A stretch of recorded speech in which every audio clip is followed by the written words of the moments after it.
is my kitchen. We have, the webcam is in frame. Professional, guys. We are making, as you can see here, Figgy Thyme pork chops today. We are going to have a rip-roaring Figgy time with this. So, let's get started. The ingredients required in this particular recipe. Switch over to the other cam. You can see I've already prepared my 2 cloves of garlic. We have, obviously, the pork chops. In this case, they are 2 5-ounce pork chops. We have some thyme, as one would expect. We have a single red onion there, hiding behind the word pork. They give us these little chicken stock concentrate. I have no idea where they get this, but it is delicious. And I have this terrible habit of maybe not using all of it in the recipe, so I can eat a little bit for myself. It's quite tasty. We have some Yukon Gold potatoes. They send 5, and they are these tiny ones that all fit in my hand. So I like to supplement a little bit by adding another potato as well. I keep potatoes and carrots on hand at all times. And if you want to know why I keep the carrots, this recipe uses carrots as well. They have sent me 3. One problem with these, I get these food boxes on Thursdays, and today is now Tuesday, and these particular carrots, I'm not sure if they are just not as hearty, but they end up getting a little wiggly by the end of it. So I actually often end up using those for something else. Like, they would be great for stock. Use those for that, and I just get like a bag of baby carrots. Wegmans brand, because Wegmans brand. We also have a little packet of 1 ounce of sour cream. It appears I am dropping some serious frames, perhaps. I've decided, oh, you can see Midna in the background over here. Hey, Midna! I've decided this time around that if I end up losing connection like I thought I did last time, I'm just gonna keep on going because apparently you guys heard me anyway. And then we have this little adorable jar of 1 ounces of fig preserves. So that's what we are working with today. And so we begin. Step 1 is to adjust the oh, right, I read everything we're going to do. Preheat the oven to 425. We're going to wash our produce, trim, peel, and cut carrots. Half peel and cut the onions. Strip the thyme.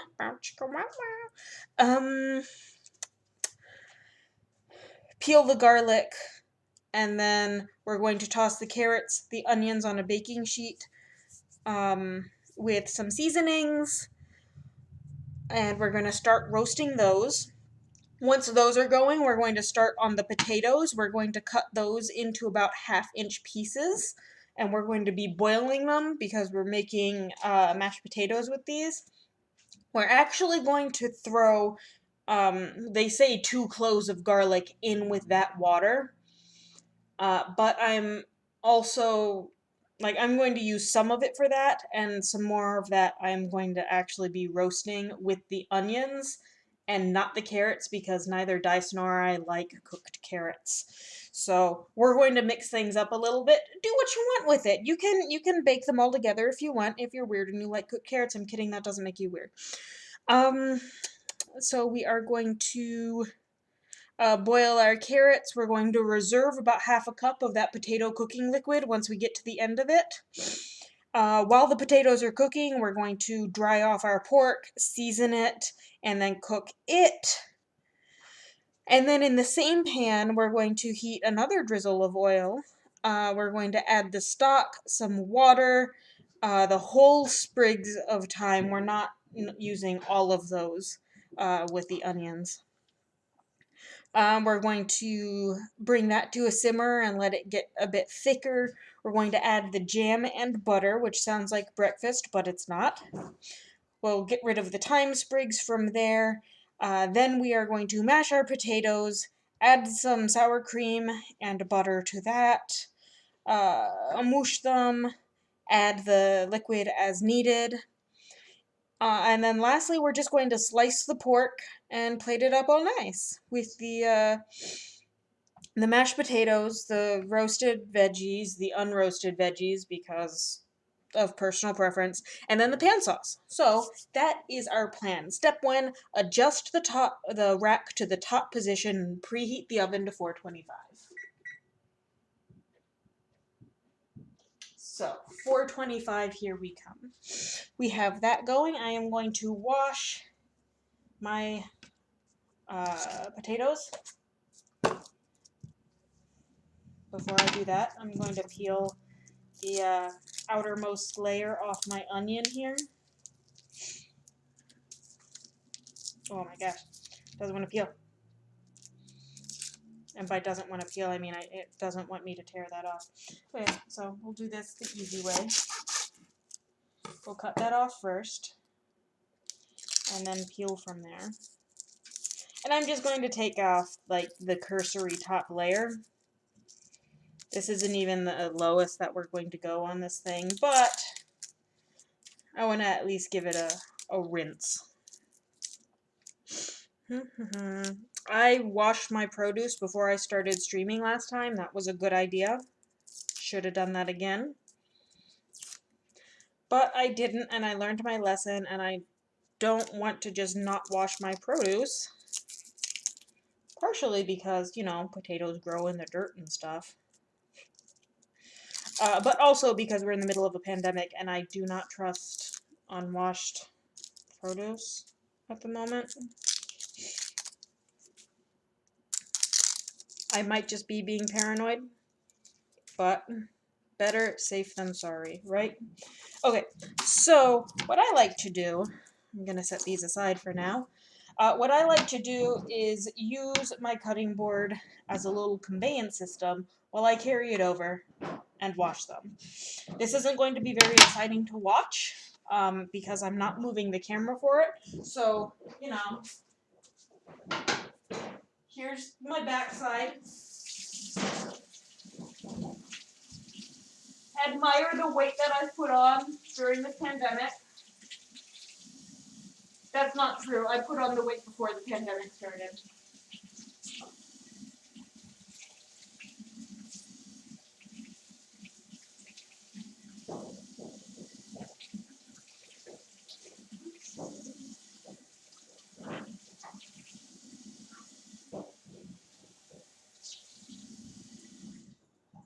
Okay, so now that I've washed all of these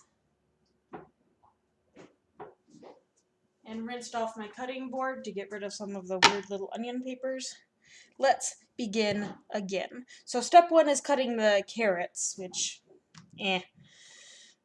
we're going to just eat baby carrots, so we'll leave those exactly as is. So next up, we're going to be cutting the onion.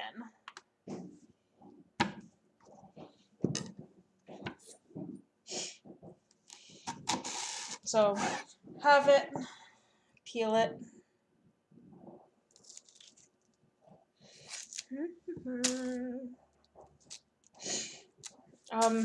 As I mentioned last week, these are all recipes from a meal delivery service that I subscribe to. If you are interested in trying it for yourself, I actually have some free boxes to give away.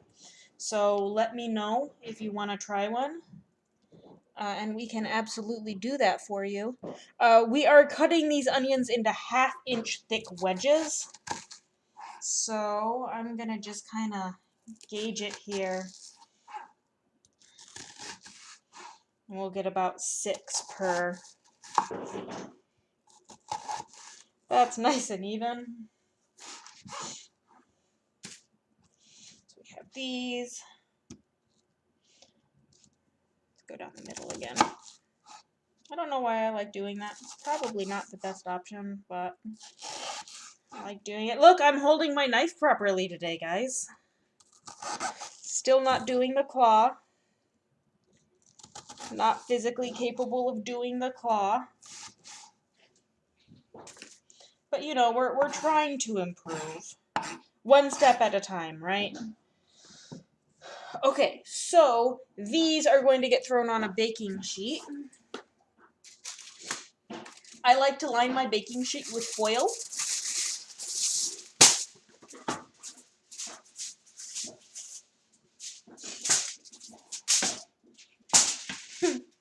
Just kind of cram for space here. No distraction.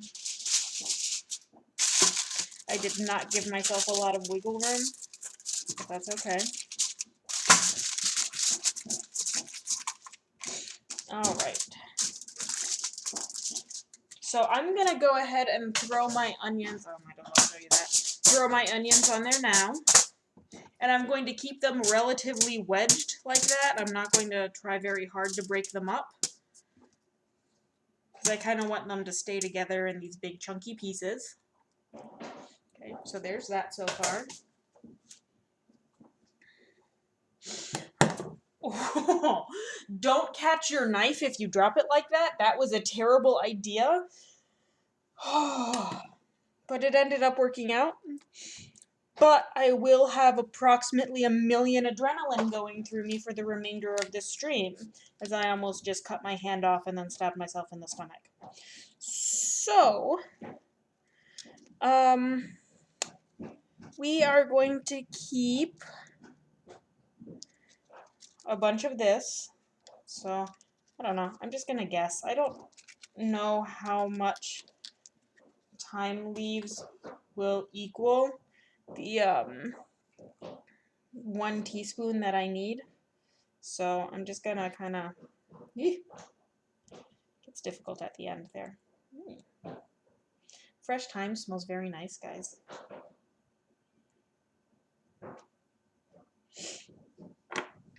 I keep saying guys as if there's anyone in chat, even though there's no one in chat right now. Hello, if anyone is lurking. If no one is lurking, then hi, Silent. How are you today? Oh, I'm doing very well, Silent. How are you? Oh, you know, can't complain. Making dinner.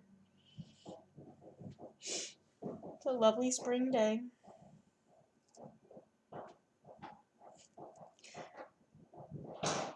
I think you guys can hear it, but my dog is upstairs chewing on the loudest bone in existence.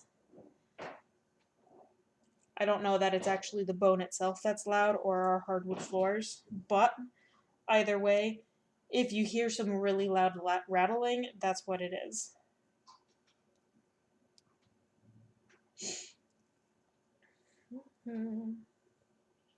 So once again, I think I mentioned last week, I have my little box over here that I am using for trash in the meantime to help keep my space clear of unnecessary clutter.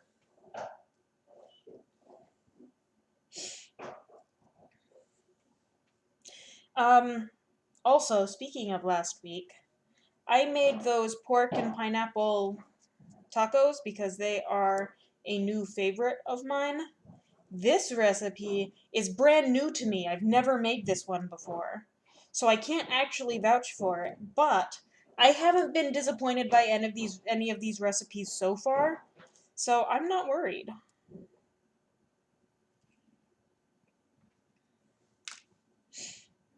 Oh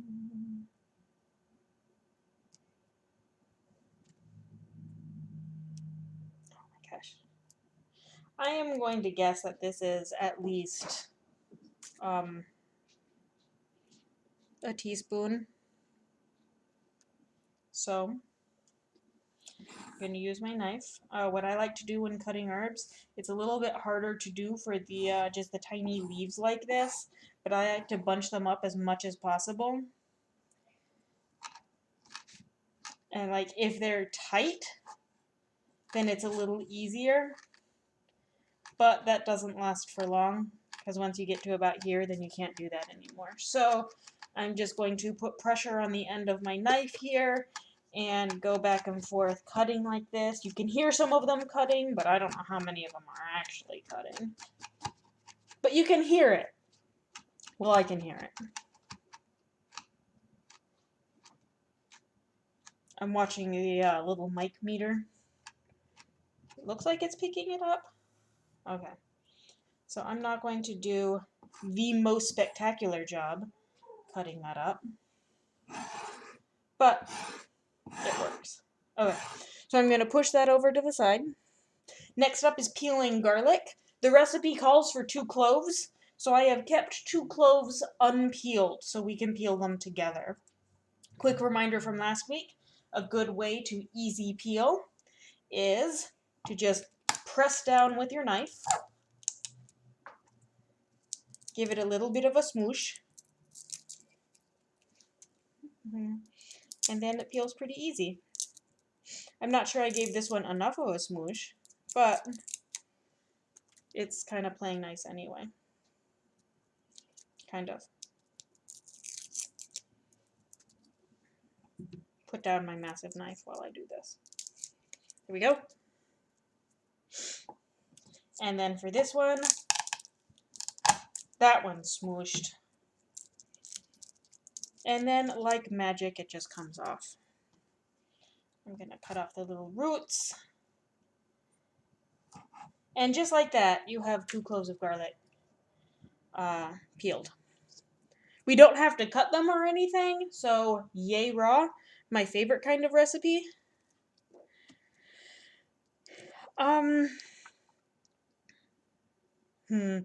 So I think I want to use some of the bigger ones for the mashed potatoes. And then the smaller ones are going to go with the garlic. So I'm just going to throw those right on the pan with the garlic. Okay. Before we dig into the potatoes, let's take care of this. So I have my onions and my garlic here.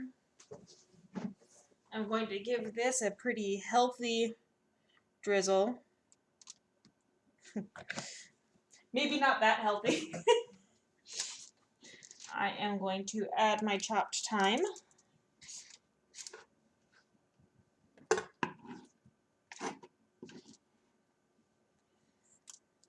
we go, get that off my fingers.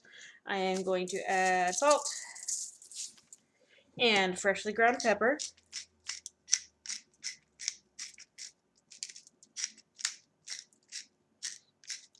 And then with my hands, I'm just going to mix it up a little bit.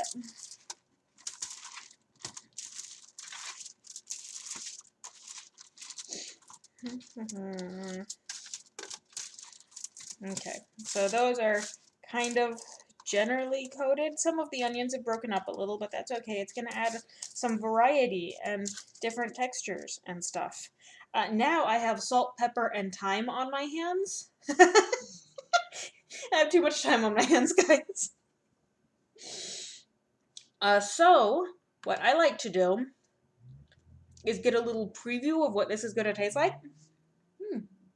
Salt and pepper, of course, but that thyme is quite nice. And then I wash my hands.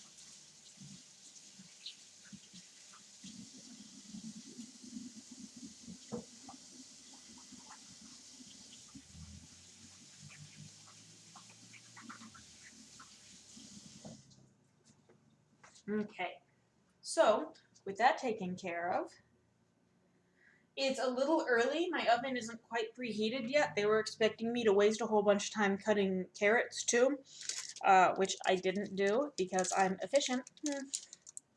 I'm going to go ahead and throw these in now on the top rack. And it says to roast them until they're brown and tender, about 25 to 30 minutes. I'm going to go ahead and set it to 25. Oops. But it's more than likely going to be closer to the 30 side, especially because we are starting with a not quite ready oven. So, coming back over here to my sprinkled cutting board, I am going to start dicing my potatoes. I don't know where they even get potatoes that are this tiny. They're sort of cute. But, you know, I like potatoes, so I always add more. And I'm just going to kind of roughly chop them. They say 1/2-inch pieces. I tend to go a bit smaller because I'm impatient and I'm not very good at waiting for them to get to that mashing consistency. But if they are smaller, like this, then they get there faster.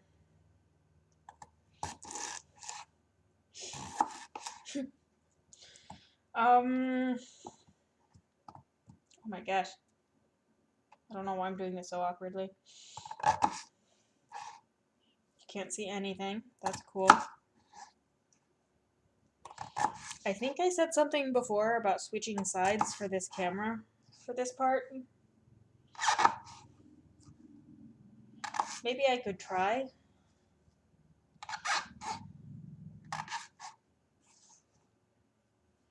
Okay. Let's adjust things a bit here. Oh no, I lost a garlic!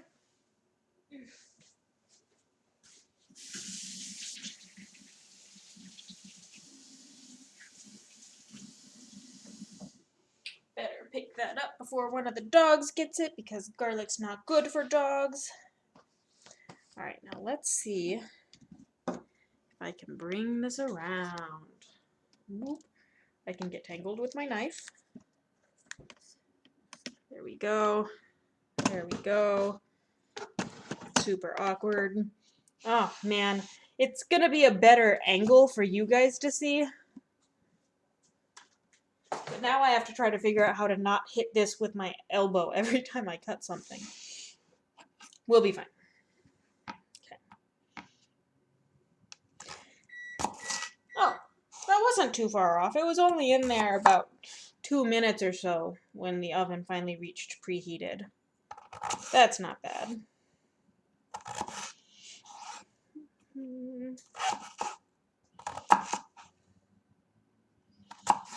There we go. That's a better angle for seeing this cutting. My terrible knife skills. Woo! It's like a magic trick.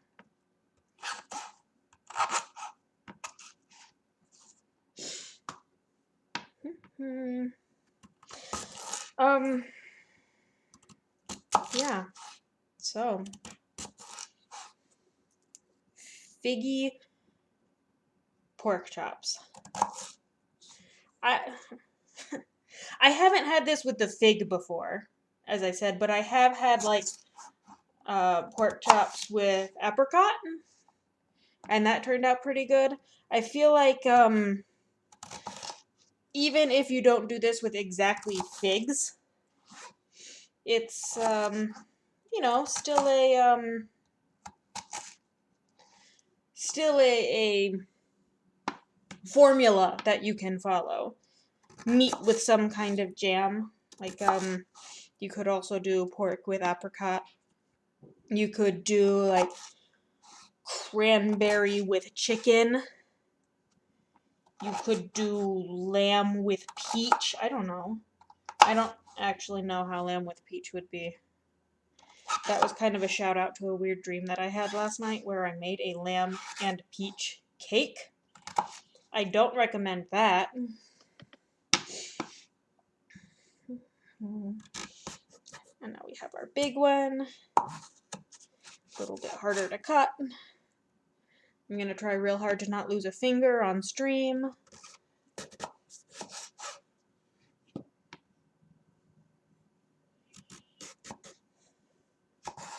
It is a wonder I haven't already. Okay. Let's pretend to be a little bit efficient. Because this one's a bit bigger, I'm going to give it more cuts to equal, hopefully, similar size pieces. This back together. Okay, it looks like I might not be dropping as many frames now. That's exciting. Will be interesting to see how that goes later on when I upload this to YouTube.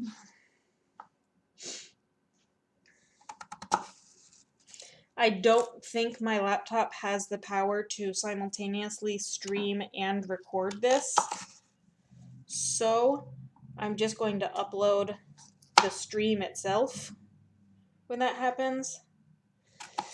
And I'm not going to do any editing because, you know, this is an experience. Pronounced, I'm too lazy to edit. Oof. We have a smaller cutting board this week, which might have been a mistake. I have 3 cutting boards.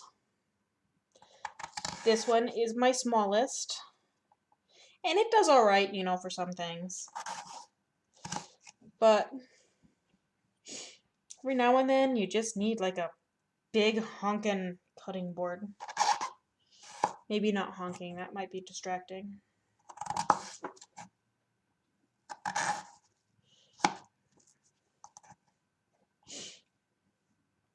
Ooh, that didn't go all the way through. And this one here. Okay. So, we have our potatoes. Our next step here, once we have the potatoes, we place them in a medium pot with the garlic. So this is the one that I like to use for mashed potatoes. So let's pick this up, put this here.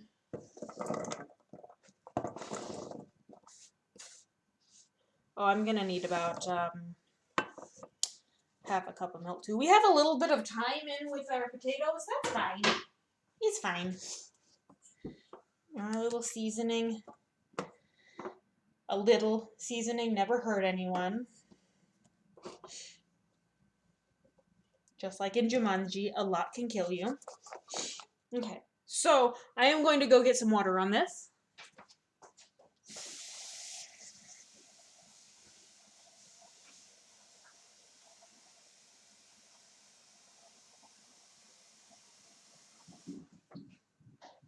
Okay. They say enough to cover by about 2 inches. That's not how much is in here. But the more water you have, the longer it takes to boil rather. And I've already mentioned I'm not patient. I've also added salt to this. Part of it is to help assist in flavoring the mashed potatoes, since the little flecks of thyme and the garlic won't be enough. But salt also lowers the boiling point of water and makes it boil a little bit faster. So we are going to go ahead and get this on the stove. We're going to click, click, click. And set that at about medium-high. Okay. Next, while that's going, we are going to prepare our pork.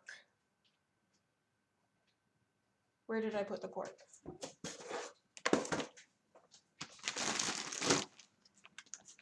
Oh, it's back in here.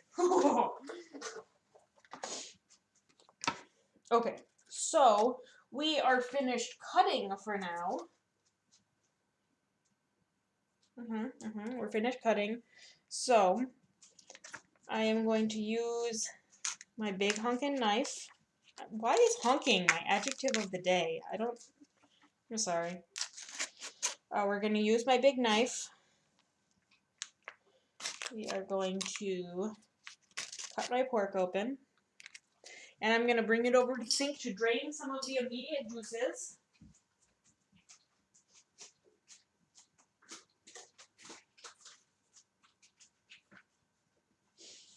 Okay.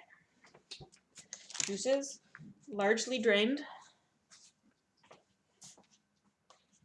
And I actually recommend doing this step before opening the pork. But I like to lay down 2 paper towels to prepare to dry the pork. Just going to take them out one at a time.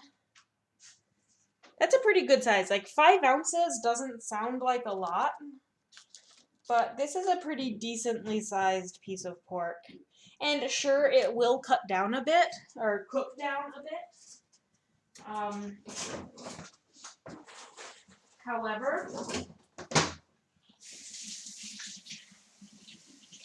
the appropriate serving size for a piece of meat is actually about the size of a deck of cards. So, I think this only seems small because I am greedy and gluttonous. Okay, so we are patting it down. If you are smart, then maybe you will only use one hand to pat it down instead of getting both of them covered in porky juices. Because now we have to grind some pepper onto these. So excuse me a moment while I once again go wash my hands because cross-contamination is a bad thing.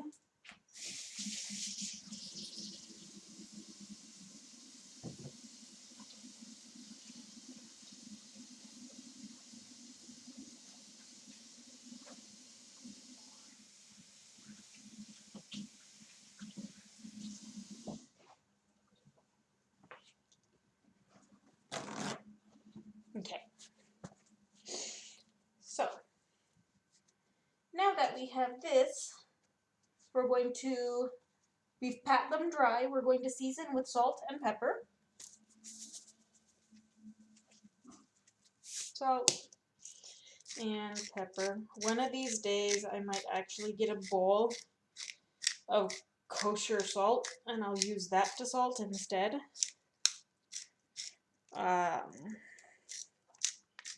Because I've been watching too much Binging with Babish lately.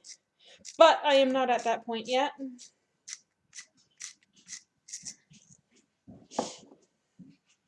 Going to very carefully flip this over.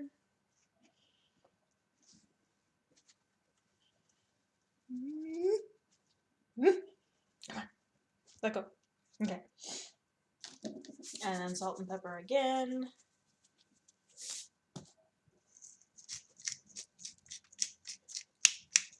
There is a trick that I heard about pork chops, and I don't know if it's true.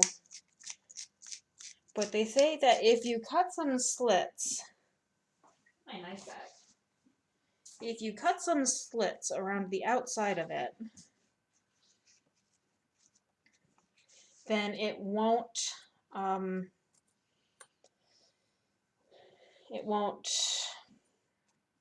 what's the word? Like, bow up. Like, get whoop while cooking it. I don't know if it's true. Let's do some science today, guys. We're already experimenting with this recipe anyway.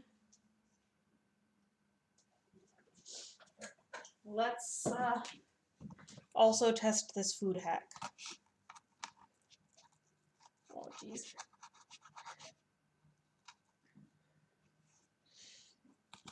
I was hoping to get through this without having to touch the pork with my bare hands again. I don't know how many times we're supposed to do it. Let's do this one 5 times.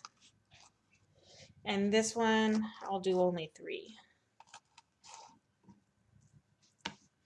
And I don't know if either will work. Okay, so there's that.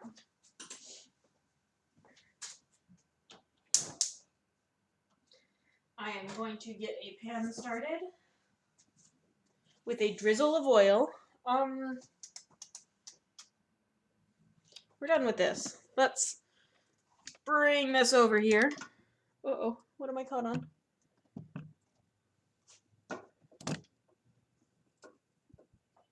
Oh, caught on my tripod.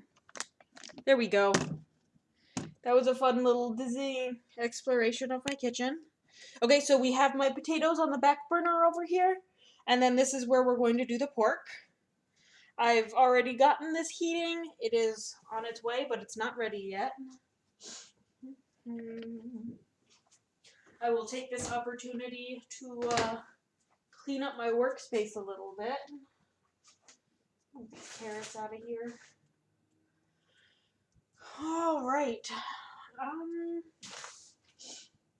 Okay. Yeah, we're doing well. We're doing well.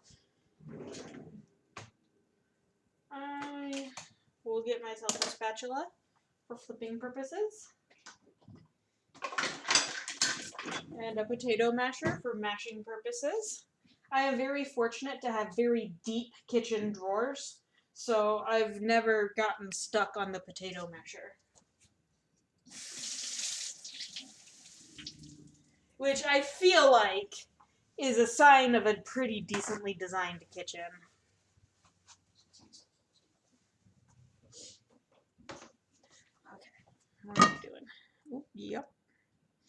You can tell that your oil is warm by how well it moves around the pan. My poor pan.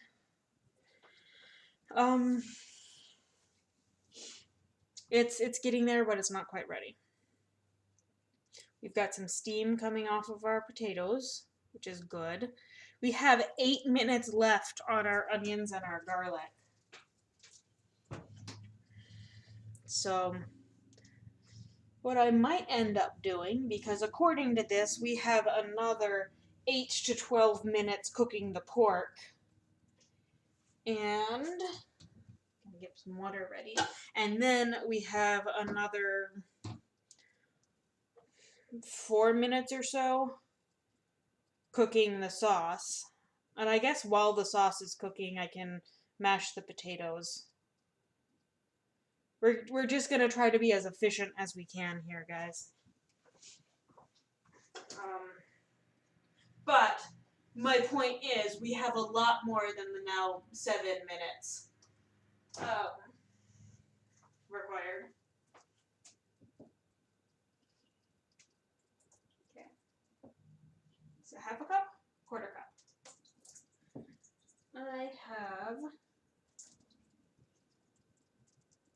I just want you guys to know that because this is a brand new recipe to me, and I'm doing it on camera, that's the only reason I'm measuring this water. Usually I just add a splash and hope that it's going to end up the right consistency. Oh yeah, that's ready to go.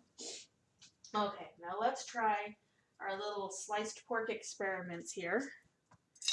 We're going to lay it away from us.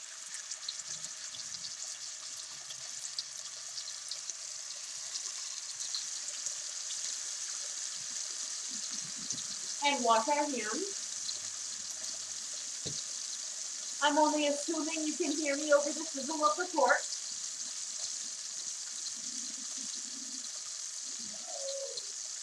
And we're going to get this going. About 4 to 6 minutes per side is what we have. So with a little bit of extra time here, let's move my cutting board. I'm going to put it directly into the sink with my knife because they have both been raw pork juice contaminated.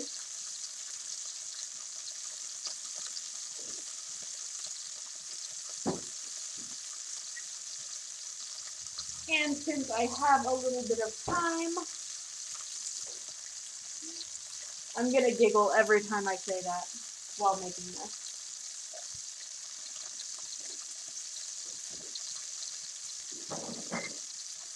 While I have a little bit of time, I'm going to pour myself a drink. Nothing too fancy, just some cinnamon schnapps, my drink of choice.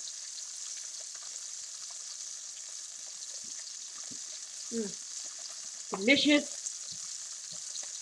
I almost wish it didn't have to be alcoholic, you know? Let's stir this to try to more evenly distribute the heat of the water. While we did that, we put our arm over the sizzling pork And I now have about 56,000 tiny little burns on the underside of my arm. You think they are goosebumps? You are wrong. My arms have been singed, but I'm not too worried about it.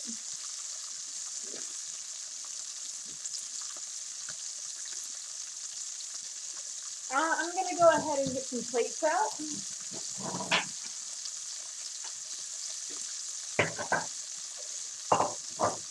It said once I'm finished with the pork, because we're gonna reuse this pan for something else, it said to remove the cooked pork to a cutting board, because we're gonna slice it later. But I'm gonna use one of my fancy knives for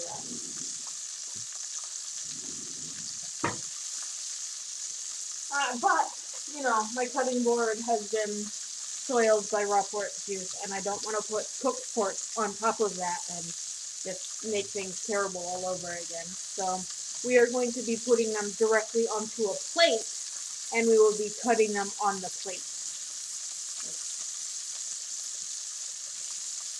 Not as fancy, I know, but I always use the plate that I store food on in the meantime. And I give Dice the clean plate so he gets the fancier presentation. You don't have to do that, I just like to spoil him.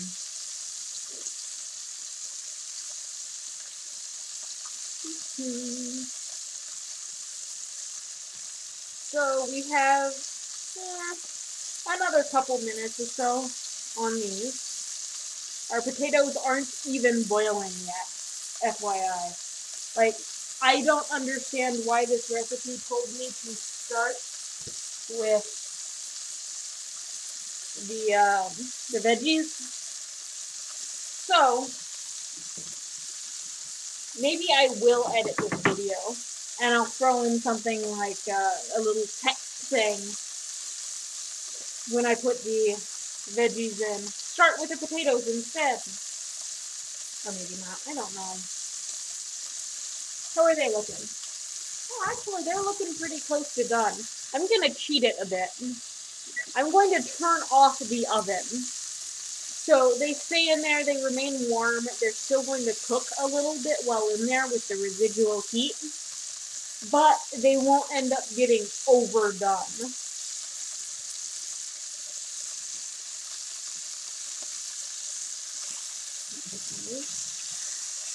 Give this a flip.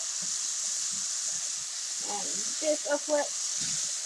You know, I will say, they have actually retained their shape and not shrunk down as much as they would have if I hadn't cut them. So there you go, food hack, guys. We are learning, and it is wonderful. I almost just drank that quarter cup of water that I measured out. Nope.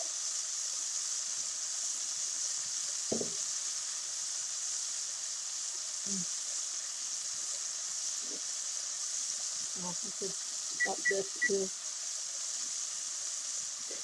I have a habit of just like using the same timer for every single thing that I do.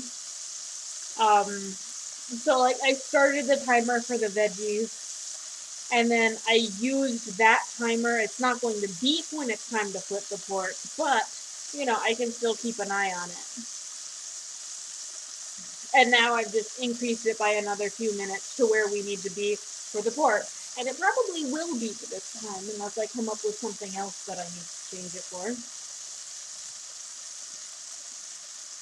Our potatoes are thinking very hard about boiling. It has gotten foamy and starchy on top. So I'm pretty sure that even if it isn't officially boiling yet, they're still cooking in there. Because that's nice hot water.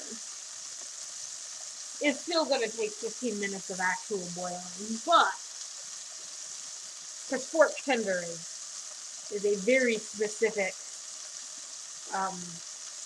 texture and consistency.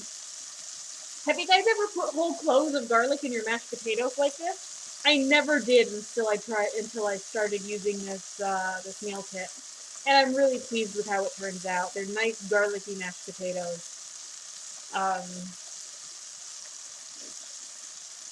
Really nice. Maybe one of these days I'll add some cheese to it. Should I do that today, guys? Should I add some cheese? I think I will.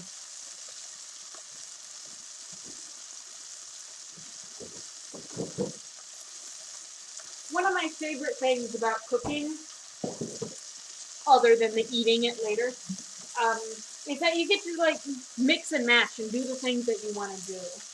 Like a recipe like this for food boxes, they're suggestions, of course, and if you have no idea what you're doing, it's an excellent way to start. But like you can customize them, not only within the app and actually change things up, get a different protein with it, swap out tomatoes for mushrooms or something. Not only can you do things like that, but you can do things like, I don't want to roast these carrots, I want to use fresh carrots instead. Like that kind of customization.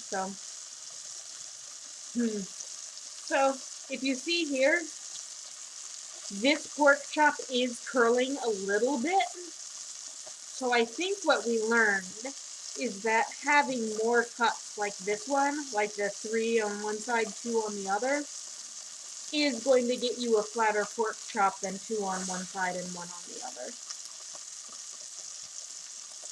So, there's that. Man, I ended up going blue for the title at the top of the screen this time because I thought it would be easier to see than the white. And while I think that's definitely true over our mashed potatoes over here, it's a little more difficult to read against the black. Maybe I'll try red next time. The walls of my kitchen are red. Well, the walls of my dining room. And a little bit of the kitchen.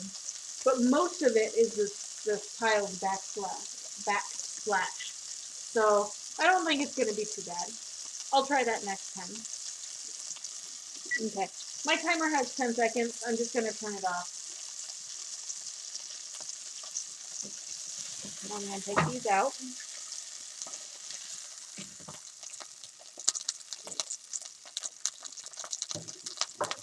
I'm going to set them off to the side. And I have this pan lid. I'm going to put that over the top of the plate to help keep them warm. Nice and steamy in there.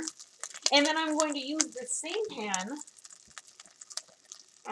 It says to wipe it out, but I'm not going to get rid of that fond. Woo! It is going to pop a bit. That's fine. Let it do its thing. Okay. Take some of that off. Beautiful. Okay. Now, we're going to add the stock concentrate and the water.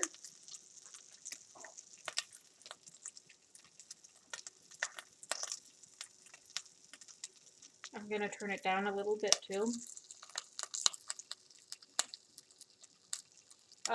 I was on medium-high heat before. I am now over medium heat.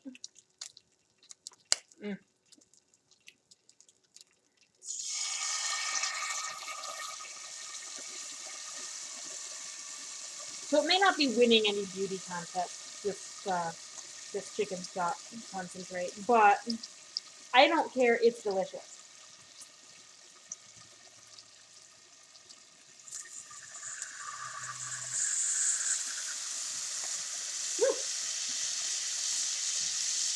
We're getting steamy in here.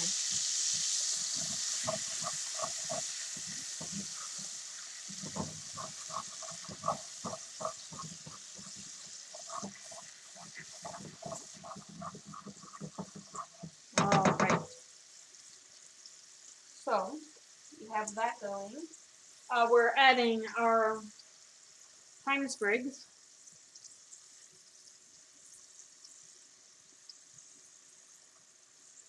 Those are in there. And we're going to bring that to a simmer until it's slightly thickened. It says 3 to 4 minutes. Start that timer again.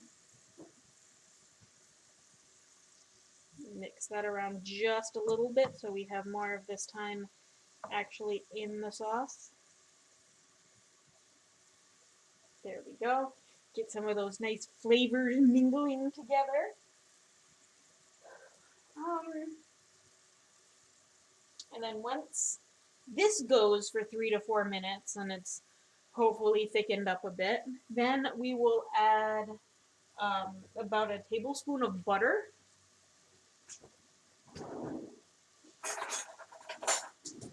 And our jam.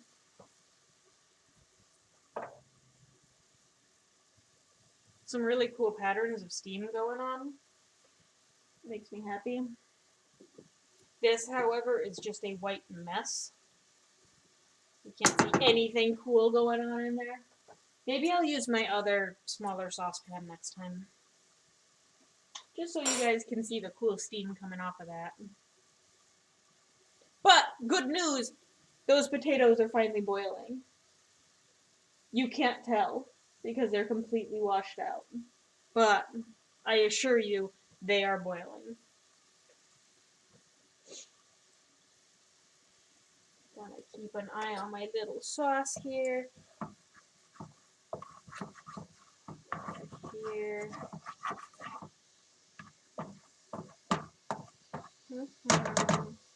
Guys seen any good shows lately?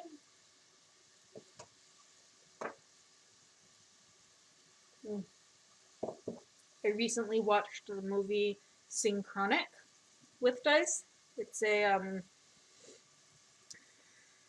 suspenseful sci-fi thriller, Netflix original. It was pretty good. Pretty good.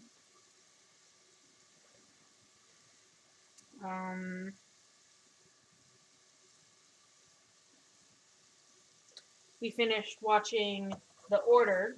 I think that's also a Netflix original. I bet you guys can guess where we get most of our shows.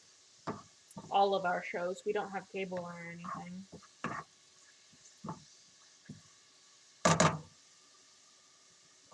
How is this looking? This is still quite watery. I'm going to throw another minute on the timer.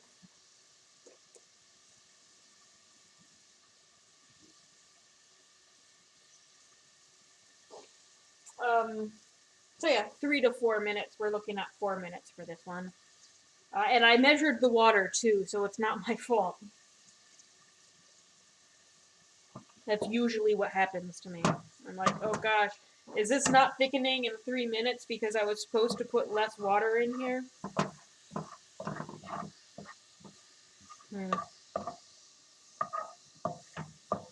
Okay, we're gonna call that. We're going to take out our thyme sprigs. Oh, apparently we're not. I'm going to use the patented fork spatula technique. I'm going to leave those delicious meat bits in there. I'm going to turn off the heat on these.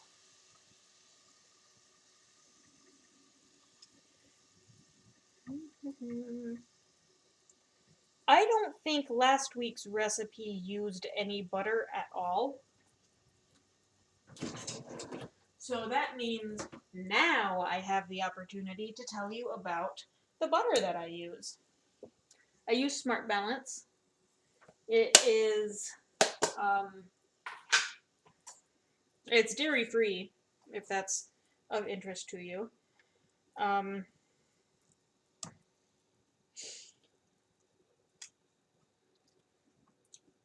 It's not, like, being dairy-free isn't a, like, necessary thing for me, but I do think that in general it tastes better than actual butter. I don't know if you need to call the police on me for that. but I like it more. It's delicious. So I use that. You can use regular butter, obviously, if you want. I do find it hilarious that right now in this sauce, my butter is vegan, but my jam isn't. Did you guys know that? Figs are not vegan. The flower of a fig plant is kind of like those pitcher plants. And the only way that it will bloom into a fruit is if a wasp dies in it. So, in the basis definition, that is animal suffering, and thus, figs are not vegan. Then once I clean out my little jar as much as I can, then I lick the rest of it out.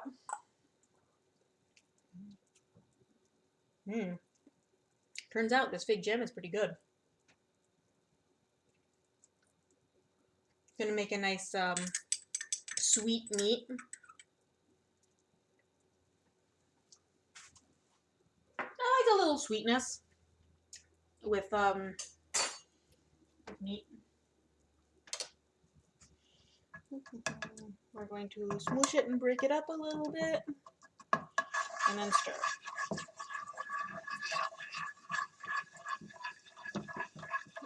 Okay, so silly me thinking, oh, I can just mash the potatoes while we're making the sauce. Yeah.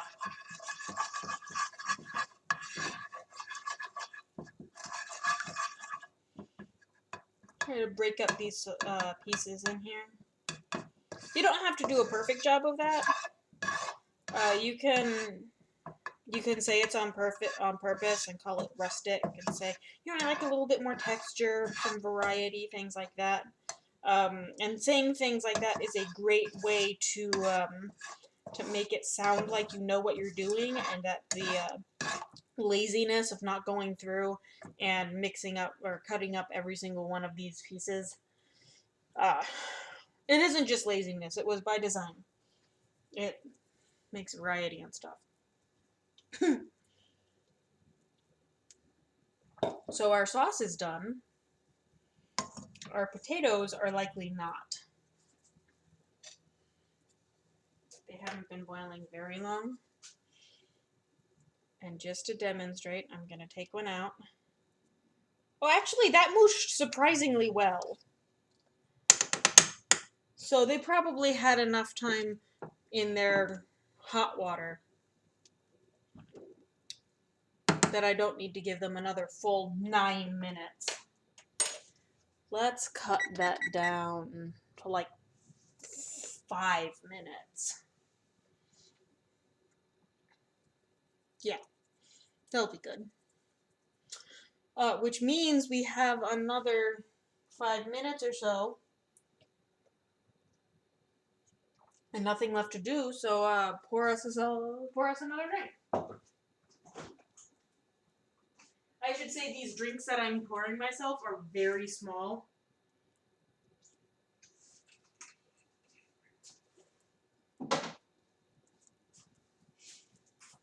I would say at this point I have poured for myself maybe 4 ounces of schnapps. And it's the low proof kind too, because I'm a pansy bitch and I don't like alcohol slapping me in the face. As you guys might have guessed by my comment about how it's too bad that it's alcoholic earlier, I do not drink this for the alcohol. I drink it entirely for the flavor. And if there was like a soda or something that was spicy cinnamon flavored, I would drink the heck out of it. But the problem with that is it would probably end up being more expensive because schnapps is pretty cheap. Tragic, guys. It is tragic. I'm going to get a little cup ready. This is how we're going to collect some of our potato water. We're going to do the super scientific method of scoop. Only do that if you are incredibly confident in your ability to do so. Over the water like this, it's very hot. This can get kind of, the cup can get kind of slick. You can see the reflection of it in the sauce right now. That's pretty fun. How? Oh, geez, this is hard to figure out. Okay. Anyway. Oh, I guess it makes sense. The reflection from where the webcam is. Yeah. Sorry. I'm only sometimes scientifically minded. The fork that I used to moosh a potato is the same fork that I used. What did I do with that fork earlier? Oh, it's the same fork that I used to fish out the thyme sprigs. And the other fork, the one that I used to scoop my butter, that's going to be my butter fork for this. And I know butter fork sounds kind of dumb, but they're also the forks that Dice and I are going to use to eat this. So that's fewer dishes, which I am a big fan of.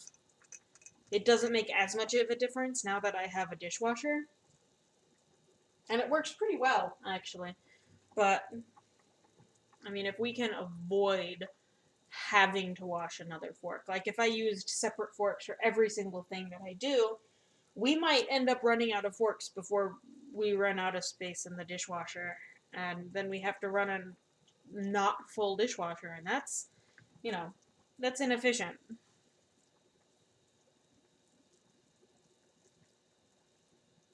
Huh. Maybe just ignore that entire rant that I just did. Okay, let's get some potato water. Try to avoid the actual potatoes. Okay, that's a good amount. We'll go with that. Now we will use, if you have a colander, go for that. If you have a fine mesh sieve, actually, you can push your potatoes through that and get a much creamier consistency, if you're into that kind of thing. But, as it stands now,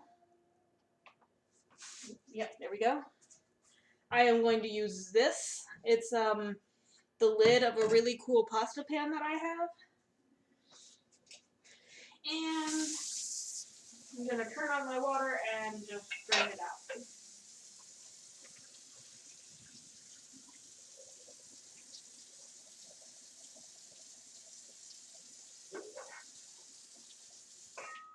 I am going to intentionally not drain out all of the water because I know I'm going to end up using some more, like pouring some in there. Let's trade this over here. Go back to this camera. You can see it a little bit better over here. So I'm going to use my butter fork to add, they say, about 2 tablespoons of butter. Unless I am using this to bake, which doesn't happen very often, but I've done it, and it works just as well, I never actually measure. And I like buttery mashed potatoes. So, I'm just going to put a whole mess in there.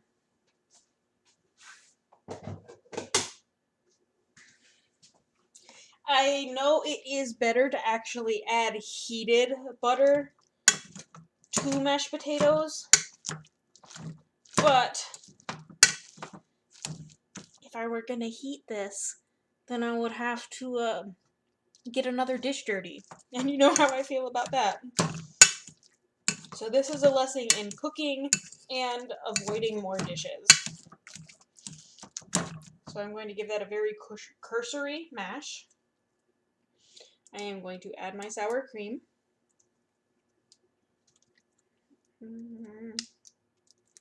And I said I was going to add some cheese to this. Unfortunately, all I have is sharp cheddar. Not that that is a bad thing to add to mashed potatoes.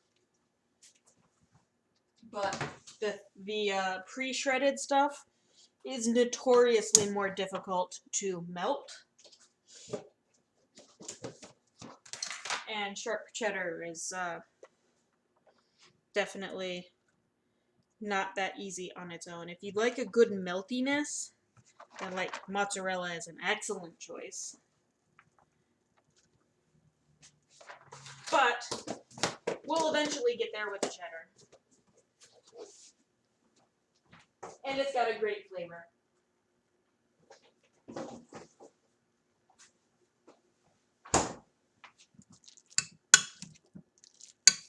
I'm going to use my mesher to stir this.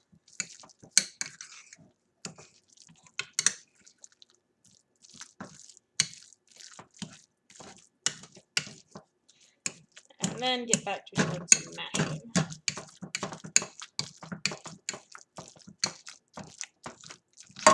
So, before we go too much further,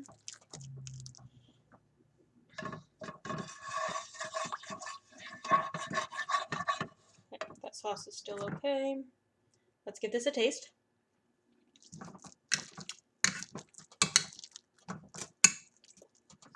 To add some more pepper. Look at those beautiful cheesy mashed potatoes.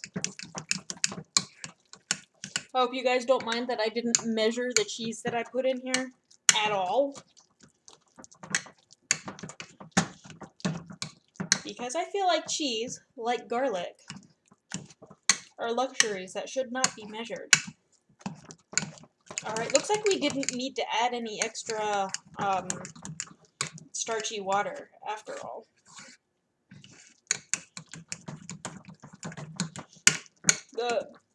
The reason you would add the potato water as opposed to just regular water is because it's full of the starch from cooking the potatoes, and so it gives it a much creamier texture.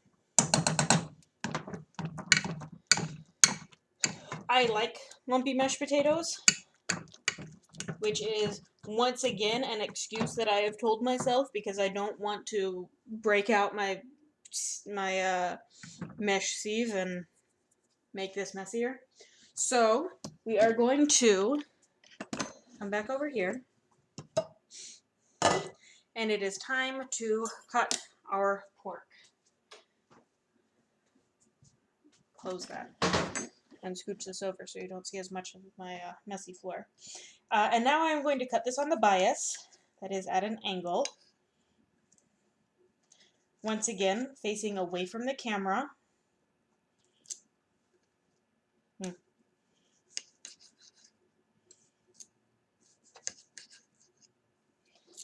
So, once we have this cut, this was the bigger piece and the less curled piece.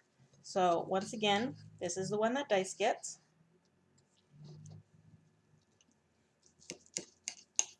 Ugh! I hope you guys didn't hear that squeak, and I'm sorry. I'm especially sorry if you did hear it. If you didn't hear it, I'm still sorry, but less to you and more to me. Let's get under here. And bring this over here. Lovely little pork bits. Hope the color looks okay. I feel like my camera sometimes adds like a like the wrong color. Like this, my counter even looks a bit more pink. My hands aren't this red. Okay, maybe they actually are, but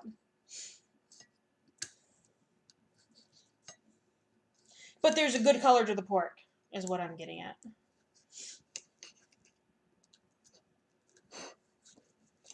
Cutting it on the bias is at an angle like this. Because this pork is so thin, it probably doesn't make much of a difference, but I'm doing it anyway because I'm a dork.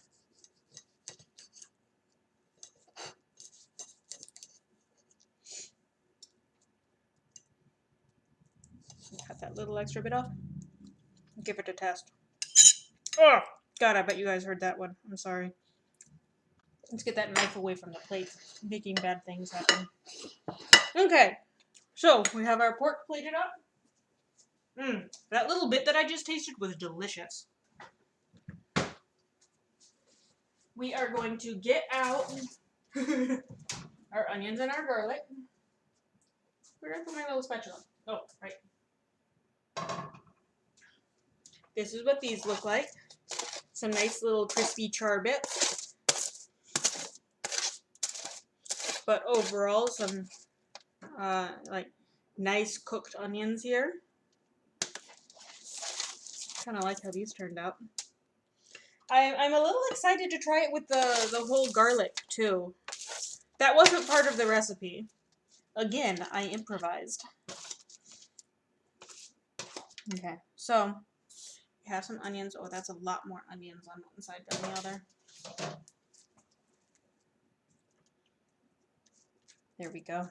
See, this one, it's all steamy and stuff. I don't know if you actually can see that. It's steamier because this is the one that had the lid over it with the hot pork.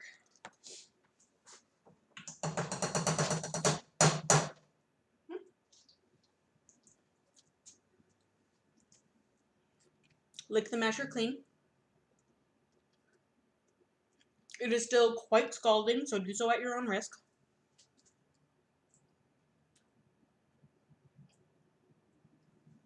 Okay. Pretty happy with these potatoes. How does that color look? I need a better camera. In real life, they're a lovely yellow to match the cheese that I put in.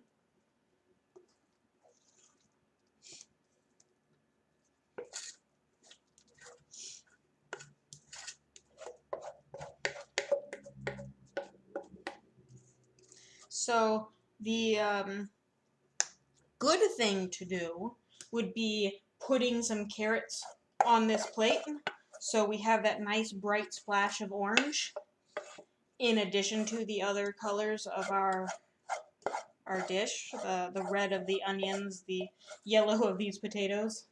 That's it.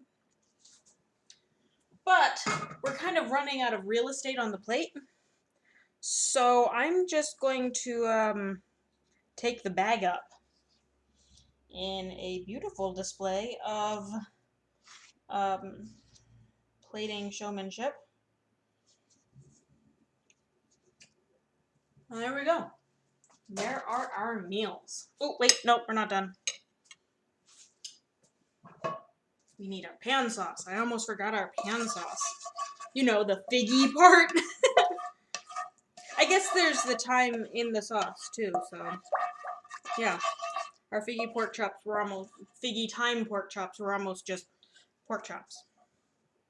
Let's just dump some over. That's a pleasing color.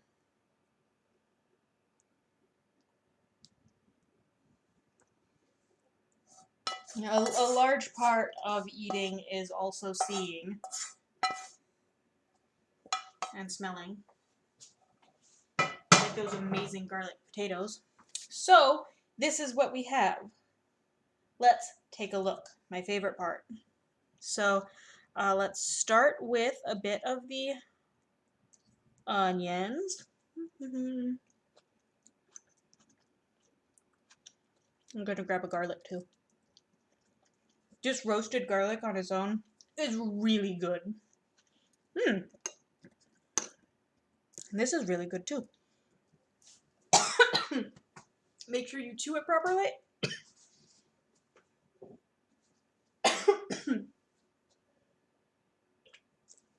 And if you don't have some hot damn on hand. Okay, now we're going to try some of our pork.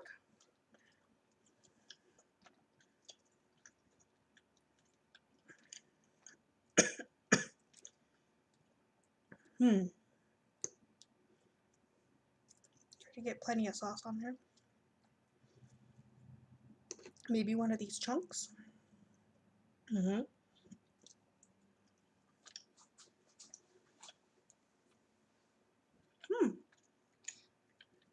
It's really good. It's not as figgy, I suppose. It's a very muted flavor. I'm sorry, I'm dying.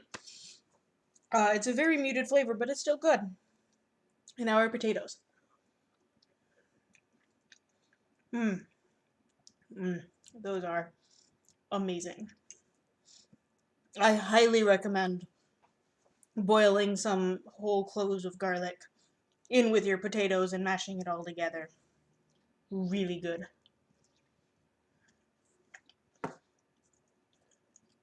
So there we go. Kind of a longer one this time, I suppose. But it was totally worth it. Anyway, thank you so much for watching. Bon appetit. And we'll see you next week. Goodbye, loves.